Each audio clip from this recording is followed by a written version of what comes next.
দল বিপদে, জুটি দরকার, কিন্তু মুশফিক প্রিয় স্লগ সুইপের লোভ সামলাতে পারলেন না। ৮ রানে একবার জীবন পেলেও এবার আর বাঁচতে পারলেন না অভিজ্ঞ এ ব্যাটার।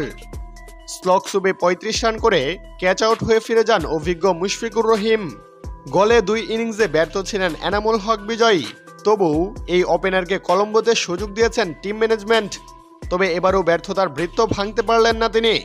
রীতিমতো এদিন ডাক মেরে ফিরে যান তিনি নেমে শুরুর ধাক্কা সামাল দেওয়ার চেষ্টা করেছেন মুমিনুল হক। অভিজ্ঞ এ ব্যাটার কঠিন সময় পেরিয়ে উইকেটে থিতু হয়েছিলেন, তবে ইনিংস বড় করতে পারলেন না। ৩৯ বলে ২১ রান করেছেন মুমিনুল হক। গোলের শেষ ইনিংসে যেখানে শেষ করেছিলেন, এবার যেন সেখান থেকে শুরু করেছিলেন সাদমান ইসলাম।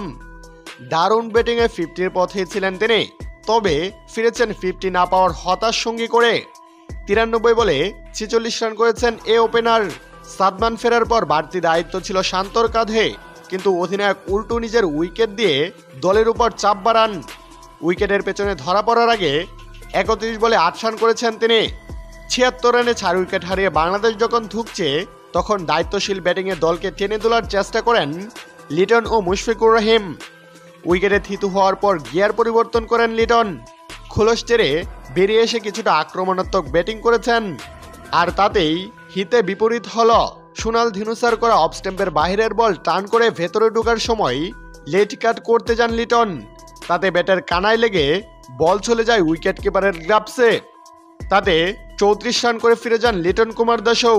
এদিন দলে ১০৭ রানে ৬ উইকেট হারিয়েছিল বাংলাদেশ দল।